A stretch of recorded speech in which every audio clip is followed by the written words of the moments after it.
సరే ఇటు కర్రెగుట్ట ప్రాంతంలో మనం కొన్ని 20 రోజుల పైనుంచి కూడా మావోయిస్టుల పైన వేట జరుగుతూ ఉంది. నా ప్రెస్ మీట్ కూడా పెట్టారు. 31 మంది మావోయిస్టులు చనిపోయారని కూడా చెప్పారు. ఈవెన్ అమిత్ షా గారు కూడా మాట్లాడుతూ ఇది అతి గొప్ప విజయంగా కూడా ఆయన అభివర్ణించడం జరిగింది. అంటే మావోయిస్టుల పైన ఎన్కౌంటర్ ఆపాలని చెప్పేసి మీలాంటి వాళ్ళు, పౌర సంఘాలు మొత్తం కూడా డిమాండ్ చేస్తాయి. అటు బీఆర్ఎస్ కూడా కేసీఆర్ గారు అంతమంది ముందు కూడా మాట్లాడి ఆయన కూడా కోరారు. రేవంత్ రెడ్డి గారు ప్రభుత్వం కూడా సానుకూలంగా స్పందించినప్పటికీ అమిత్ షా గారు, కేంద్రం, బీజేపీ ఏది కూడా మావోయిస్టుల పట్ల ఉన్న ధోరణి వాళ్ళు ఇప్పటికి కూడా మార్చుకోలేదు. ఎందుకు అదే ధోరణి కంటిన్యూ అవుతుంది? మరి ఇక 2026 మార్చి కల్లా ఇక ముగిసిపోయినట్టేనా మావోయిస్టుల? అంటే చరిత్ర అమిత్ షా అనుకున్నట్లే నడవదు, తర్వాత మావోయిస్టులు అనుకున్నట్లుగా నడుపుతుంది. శాంతి చర్చలు అనే ప్రతిపాదన అంటే ఒక రకంగా యుద్ధము జరుగుతున్నప్పుడు లేదా మావోయిస్ట్కి రాజ్యానికి మధ్యన ఘర్షణ జరుగుతున్నప్పుడు మీరు అప్పటి ఉమ్మడి ఆంధ్రప్రదేశ్ ఎస్ఆర్ శంకరన్ గారి నాయకత్వం, కనబరాన్ గారు, పొత్తూరు వెంకటేశ్వరరావు గారు, తారకం గారు, మేమందరం దాంట్లో భాగంగా శాంతి చర్చలను ప్రతిపాదన తీసుకొచ్చాం. అప్పుడు ఇంత ఘర్షణ వాతావరణం లేదు.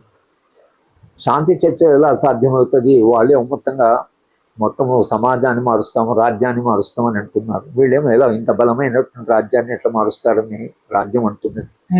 కనుక రాజ్యానికి వీళ్ళకు ఘర్షణ జరుగుతున్నప్పుడు శాంతి ఏం చేస్తారు? వాళ్ళు విప్లవం కావాలని అంటున్నారు, వీళ్ళం విప్లవాన్ని నడుస్తామంటున్నారు అని అన్నవాళ్ళు ఉన్నారు. కానీ శంకరం గారు కానీ పొత్తూరు గారు కానీ లేదు, ఘర్షణ జరుగుతున్నప్పుడు కూడా శాంతికి కొంత అవకాశం ఉంటుంది, మనం ప్రయత్నం చేయాలి అని ఒక 10 సంవత్సరాలు మేము ప్రయత్నం చేసాం. 10 సంవత్సరాలు ప్రయత్నం చేస్తే మేము ఇద్దరితో మాట్లాడాం.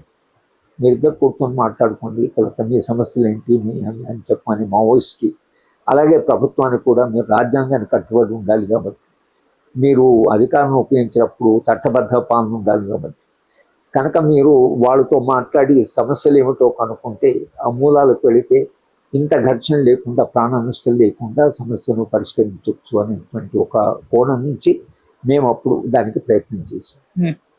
అప్పుడు నిజంగానే రెండు వాళ్ళు సైడ్స్ కూడా అంత ప్రిపేర్డ్గా లేరు. కానీ అప్పటి తెలుగు ప్రజలు, ముఖ్యంగా తెలంగాణ ప్రజలు విపరీతంగా ఒత్తిడి, మీడియా, తర్వాత పోయట్స్, రైటర్స్, మొత్తము ప్రాంతం అంతా శాంతి కావాలి అని ఒక బలమైనటువంటి ఒక ప్రజాభిప్రాయం నిర్మాణమైంది.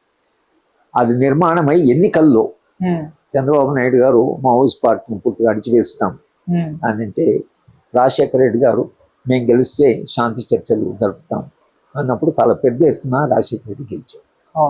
అంటే మొన్న కేసీఆర్ ఎట్లయితే ప్రజల ముందు శాంతి కావాలన్నా లేదంటే శాంతి కావాలన్నా లక్షల మంది చేతులైతే ఎత్తారు, అంటే ప్రజాభిప్రాయము ఎట్లా ఉందంటే ప్రజలు శాంతినే కోరుకుంటారు. కనుక ఇప్పుడున్న పరిస్థితిలో ప్రజాభిప్రాయం ఎంత బలంగా బిల్డ్ అవుతుందనే దాన్ని బట్టి ఈవెన్ అమిత్ షా లాంటి వాళ్ళు కూడా కొంచెం వెనక్కి తగ్గవలసి వస్తుంది. అంటే జనము శాంతి కావాలని దేశవ్యాప్తంగా కోరితే కాదు, మేము ప్రజలు ఏమన్నా కూడా మేము ఈ పని చేస్తామని దానికి రాదు. కానీ దేశవ్యాప్తంగా ఎంత ప్రజాభిప్రాయాన్ని కూడగట్టు, ఎంత ప్రజలు శాంతిని కోరుకుంటారు, ఎంత బలంగా కోరుకుంటారు. శాంతి చర్చలు జరగడానికి ఒక అవకాశం ఏంటంటే ఈ ప్రజాభిప్రాయం రేపు ఎన్నికల్లో ప్రభావం చేయొచ్చు. ప్రజలు అందరూ శాంతి కావాలన్నప్పుడు మనము లేదు మేము అని అంటే రేపు ఎన్నికల్లో దాని ప్రభావం ఉండొచ్చు అని అనిపిస్తే మాత్రము అమిత్ షా లాంటి వాళ్ళైనా చర్చలకు రావాల్సి ఉంటుంది. కానీ అంత పెద్ద ఎత్తున ప్రజాభిప్రాయము కూడగట్టగలమా? ప్రజలు అంత పెద్దన స్పందిస్తారా?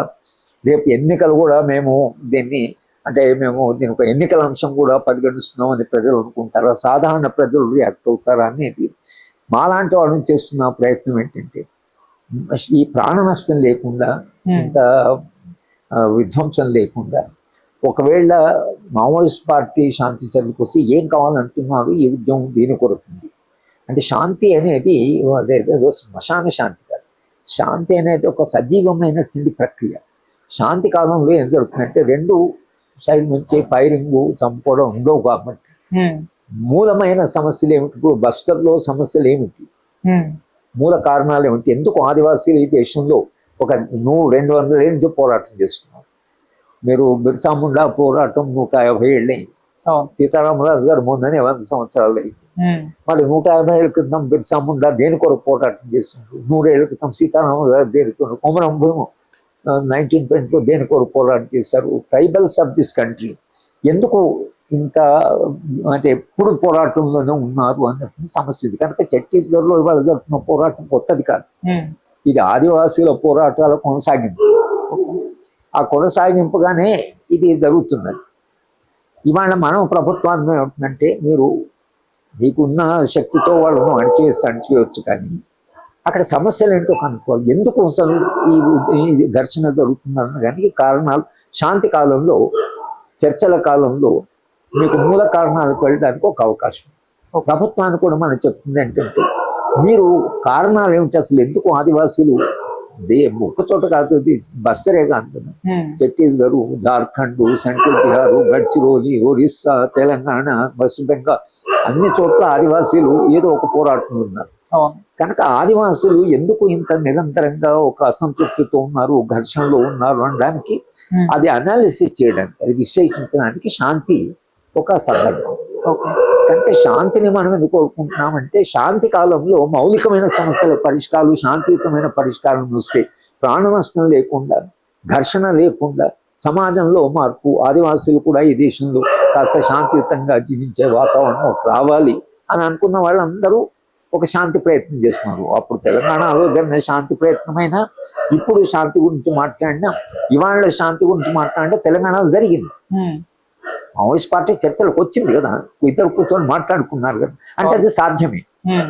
కనుక మనం ఏంటాం, 20 ఏళ్ల క్రితం సాధ్యమైంది అని వాళ్ళ సాధ్యం కదా, అనుభవం ఉంటుంది కదా మనకు, మీరు మాట్లాడండి, ఇద్దరికి చెప్తున్నాం. ఇంకా ఈసారి మావోయిస్ట్ పార్టీ భిన్న కారణాల వల్ల మేము శాంతి చేసేందుకు సిద్ధమని వాళ్ళే ప్రకటించారు. జరిగిన సదస్సుకు స్పందనగా మేము చేశాం. ఒక సైటు సిద్ధంగా ఉంది కదా, మీరు కూడా మళ్ళీ వాళ్ళు శాంతికి సిద్ధం ఉన్నారు కాబట్టి మీరు ఈ ఘర్షణ ఆపేసి మీరు కూర్చొని మాట్లాడండి అనేది మన ప్రభుత్వాన్ని చెప్తున్నాం. ఒకవేళ ప్రభుత్వం వాళ్ళతో కూర్చొని మాట్లాడితే కొన్ని సమస్యలు ముందుకు రావచ్చు, ప్రభుత్వం చేతిలో ఉన్న కొన్ని సమస్యలు పరిష్కరించవచ్చు. యుద్ధాన్ని నివారించి ఒక శాంతియుత వాతావరణం క్రియేట్ చేస్తే భారతీయ జనతా పార్టీ కూడా ఒక క్రెడిట్ అవ్వచ్చు. శాంతియుతంగా ఒక ఆదివాసీ ప్రాంతంలో వాళ్ళు ఒక సమస్యను పరిష్కరించడానికి ప్రయత్నం చేశారు. ఎందుకంటే శాంతి యుద్ధం కంటే ఎన్నడైనా గొప్ప విలువ. మానవుడు ఎప్పుడైనా కోరుకునేది శాంతిని, యుద్ధాన్ని మనిషి ఎప్పుడు కోరడు. కనుక యుద్ధాన్ని మనిషి కోరడు కాబట్టి శాంతికి ఒక విలువ ఉంటుంది. కాబట్టి శాంతి కొరకని పోరాటాలు, శాంతి కొరకని ఉద్యమాలు, శాంతి కొరకని డిమాండ్ ఏదైతుందో అది సమాజాలు నిరంతరంగా చేస్తుంటారు. యుద్ధకాలంలో కూడా శాంతి గురించే మాట్లాడతారు. కనుక మేము అనుకోవడం ఏంటంటే, ఒకవేళ భారతదేశంలో విస్తృతమైన ఒక ప్రజాభిప్రాయము నిర్మాణం ఇది. బహుశా భారతీయ జనతా పార్టీ సరే ఎప్పటికైనా మీరు అందరు అంటున్నారు కాబట్టి ఓ ప్రయత్నం చేసి చూద్దాం అని కూర్చొని మాట్లాడితే, వాళ్ళు ఏమంటారు, వీళ్ళు ఏమంటారు, శాంతి చర్చలు సఫలం కావచ్చు, విఫలం కావచ్చు, కానీ శాంతి చర్చలు జరగడం అనే ప్రయోగం ఏదైతుందో అది ఒక చరిత్ర అదొక అవసరము, అదొక మంచి అనుభవంగా మిగిలిపోతుంది సమాజానికి. ఒక ఘర్షణ వాతావరణంలో రాజ్యము తర్వాత పోరాటాలు కూర్చొని మాట్లాడాయి అనే అనుభవం ఏదైతుందో అది చరిత్రకు గొప్ప వారసత్వాన్ని ఇస్తుంది. కనుక మనం అట్లా చారిత్రక దృక్పథంతో చూస్తే శాంతి చర్చ అనేది ఒక అద్భుత ప్రయోగంగా మిగులుతుంది. కానీ బీజేపీ అసలు శాంతి చర్చలు సుముఖంగా ఉన్నట్టు కూడా కనబడట్లేదు. ఇక్కడ కూడా లేరు. చంద్రబాబు నాయుడు గారిని మేము చాలాసార్లు కలిసాం. చంద్రబాబు నాయుడు గారు అసలు సుముఖంగా శాంతి చర్చలు అన్నాడు, మాట్లాడండి, మేము కూడా ప్రయత్నం చేస్తాం, మీరేమో ప్రయత్నం చేస్తే మేము సహకారం చేస్తాం అన్నాడు. కానీ ఏ స్టేజ్లో కూడా ఆయన అవుట్ ఆఫ్ ది వెళ్ళి శాంతి చర్చలు జరగాలని ఆయన కోరుకోలేదు. కనుక ఆయన శాంతి చర్చలను కోరుకోలేదు. దాని నుంచి చాలా ప్రభావం వచ్చింది, ఆయన మీద దాడి జరిగింది. ఆయన మీద దాడి జరిగితే సమాజంలో చాలా సానుభూతి వస్తుంది అనుకుని ఆయన ఎన్నికలు పోయాడు. రాజశేఖర రెడ్డి ఏమో లేదు నేను శాంతి ప్రయత్నం చేస్తా అన్నాడు. ప్రజలు ఆయన మీద దాడి జరిగి సానుభూతి అనుకున్న సానుభూతి లేకుండా ఇక్కడ వేశారు. దేని కొరకు ఓటేశారు? శాంతి కొరకు ఓటేశారు. అంటే తెలంగాణ ప్రజలు కానీ తెలుగు ప్రజలు కానీ ఆ రోజు శాంతి కొరకు ఓటు వేశారు. కనుక రెండు సైడ్లు కూడా కూర్చోవలసి వచ్చింది. ఇవాళ కూడా భారతదేశంలో శాంతినే కోరుకుంటారు. మనుషులు చనిపోతున్నారు నిరంతరంగా, 30 మంది చనిపోయారు, 20 మంది చనిపోయారు, వార్త మిమ్మల్ని సంతోషపడుతుంది. మీరు ఎంత ఇదిన్నా కూడా చనిపోయే మనుషులు చనిపోయారంటే ఎక్కడో తోట చిన్న మనసు చివుకుమంటుంది. మనుషులు చనిపోవడం అనేది కొంచెం మానవత్వం ఉన్న ఏ మనిషి కూడా ఆహ్వానించదు. కనుక శాంతికి సమాజంలో బలమైనటువంటి పునాదులు ఉంటాయి. ఓకే. కనుక నేను అనుకోవడం ఆ బలమైన పునాదులు కొంత సజీవంగా కాస్త యాక్టివ్ అయితే ఏమో మనకు యుద్ధ నివారణ జరిగి శాంతి రావచ్చు. ఆశగా ఒక ఆశయంగా మనం పనిచేయాలి.